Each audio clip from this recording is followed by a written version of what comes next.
way now. Can't turn back. Took a lot of courage to get on this train.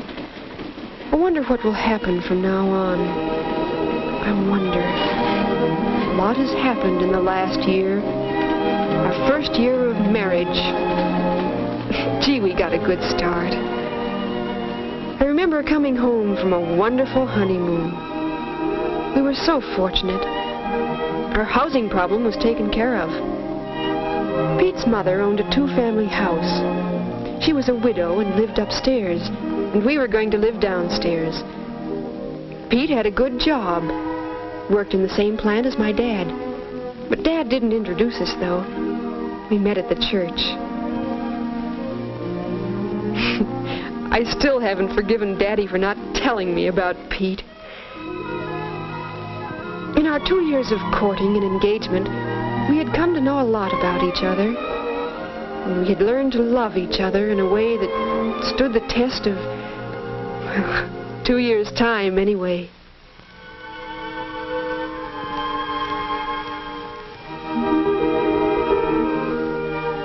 And there we were, in our own place that was to be our home, at least for a while. Well, we had to unpack, and we were both so tired.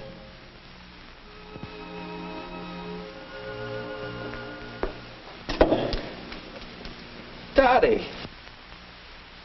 Duchess, madam, here is thy royal throne. Seat thyself in royal splendor while I shall get thee thy royal cup of coffee.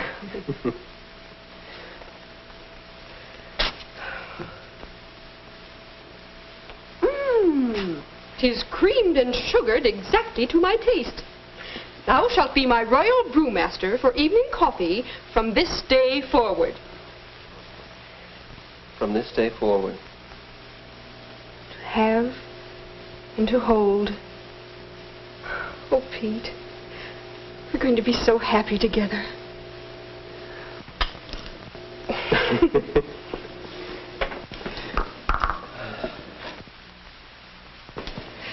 I feel so comfortable with you. I feel like I can take my shoes off. I'll always love you, Dottie. Always. Wouldn't it be wonderful if time would stand still? If we could always keep what we have tonight.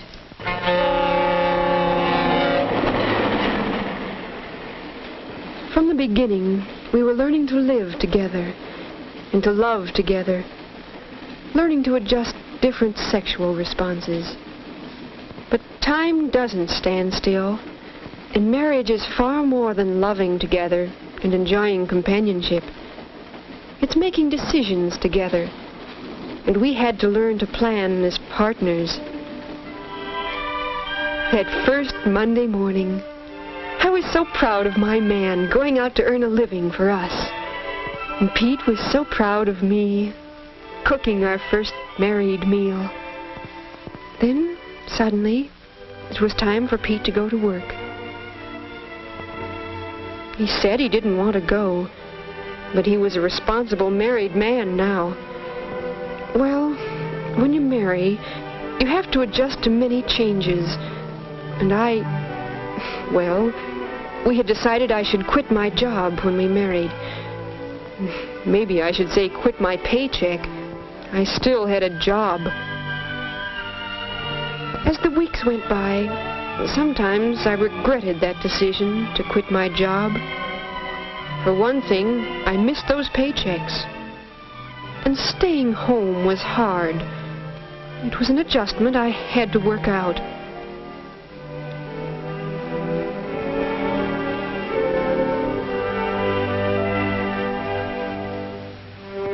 But there were satisfactions in being a married pair. One thing was our partnership in handling the money. Conflicts over money can be a real problem in marriage. But we decided together how Pete's salary would be spent. Maybe we didn't always agree, but we decided together. So our joint decisions on this and other problems of home management helped in my adjustments from a working girl to a non-employed wife. Aided by little bits of fun and thoughtfulness, the partnership flourished. Another thing, Pete's contributions to my sense of accomplishment. I had a lot to learn about cooking and keeping house, and sometimes those things can seem unimportant and dull. Believe me, a wife does appreciate her husband's appreciation. And, of course, that works both ways. I tried to learn about Pete's job. Sometimes I shared his enthusiasms, and there were times when I had to help absorb his frustrations. It was all part of the partnership.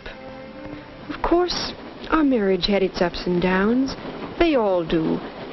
But I guess we had worked out pretty good adjustments on affections and our sex life, and decisions in our money matters. Adjusting to each other, adjusting to our marriage, sort of showed us how to face these problems. But on another potential source of trouble, in-laws.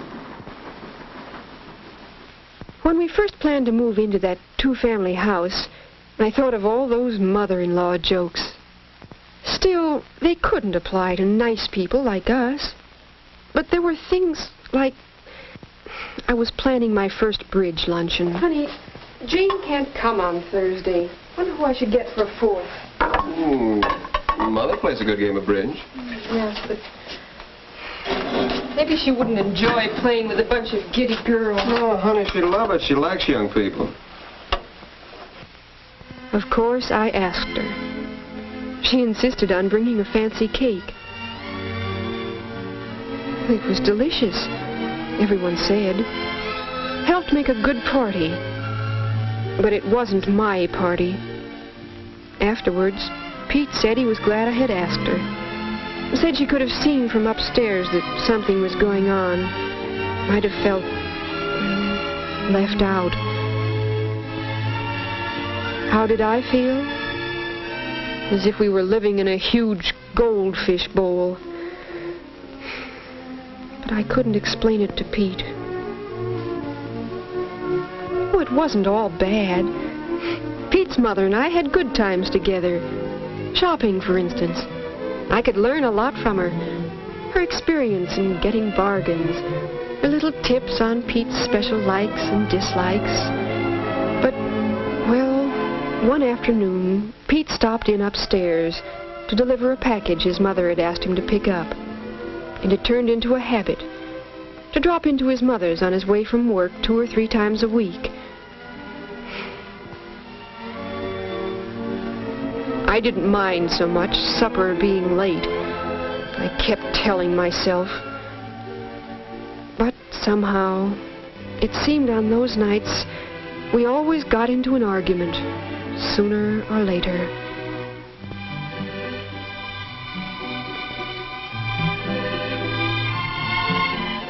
I tried to tell Pete how I felt, but it was no use. He'd just get sore and make some crack about my family. I thought my family was pretty wonderful. Why, Dad and I were real pals. We talked things over. About Pete's mother, I mean. Dad could understand. So could Mom. We had some good chats together on Saturday afternoons when Pete would play golf. It was a joy to see the way Mom and Dad understood each other, anticipated each other's needs, sometimes without a word being spoken.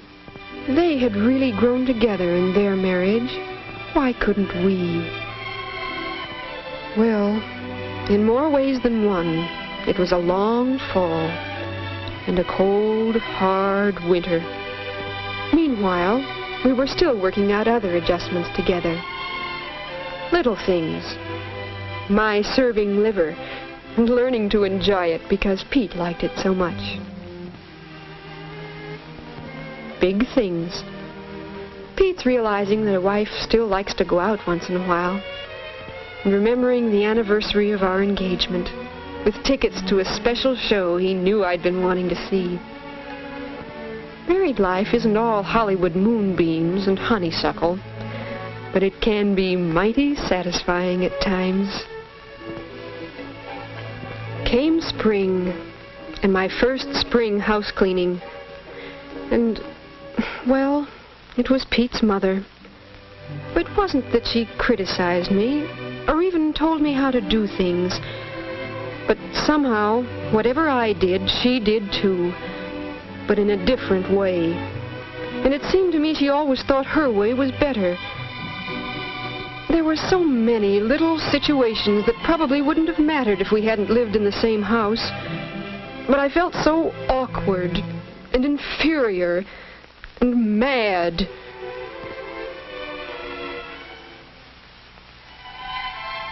That evening, after supper, I thought the time seemed ripe to talk to Pete about us.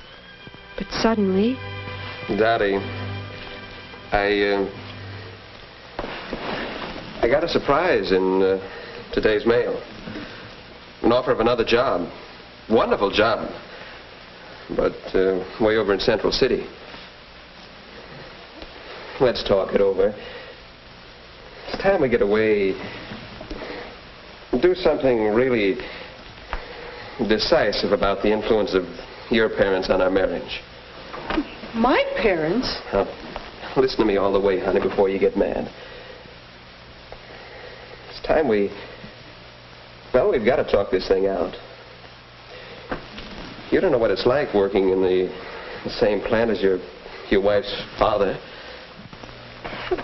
Dad likes you, Pete. He's done so much for you. Oh, sure he has, dear. I know. Your dad's been swell. Try to understand me. It means so much to have you understand. Golly, if you feel that way, Pete, you just do. There must be reasons. Well, they may not seem very important to you. Tell me, Pete. Things like, well, when I got that promotion in December, you said how grand it was of your dad to help. I mean, praising me to the boss and all. Oh, I felt as though I earned that raise myself. And stories of influence like that didn't help me with the other fellas. And then you appreciated your dad's efforts. I wanted you to appreciate mine. Oh, Pete. Darling. How could I have been so stupid? And I'd heard when you carried our family troubles to your folks and spoke of their house as home and compared us with your folks. I understand. Come to think of it, Pete, I suppose part of me never really did get married. How could I really build our marriage with part of me wanting them to approve everything I did?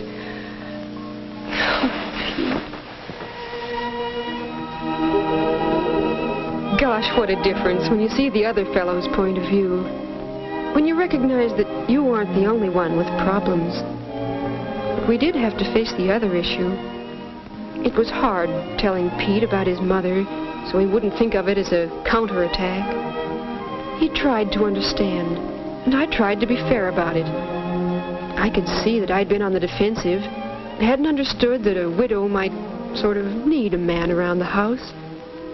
And Pete said that he needed, that both of us needed to grow up more, needed to grow away from our parents a bit more. We've grown up a lot just tonight, haven't we, hon? We can talk our troubles out this way. We're really growing up and growing together. Sure helps a lot when you can bring things out in the open, talk them out together. How do you feel about Central City, hon? I would like to get away to a new job, be out my own. And it is a big change, and maybe we don't need to run away from our parents now. Wouldn't be running away. You really want that new job, Pete? And that's what we want. Yes, it's a big change. New friends, new home, church, new adjustments in living. There'll be other problems ahead, bigger problems. But it'll be the two of us, working together, Hi, honey. Hi, where have you been? Talking to the conductor, trying to get Pullman accommodations. And I got them. Oh, gee, Pete, you're thoughtful. Hey, Duchess, what am I doing on this seat? Pete and I will both miss our folks. All of them. The grandmothers would have made good babysitters. But wherever Pete's job takes us, even back to our hometown, I know we'll work things out together as partners.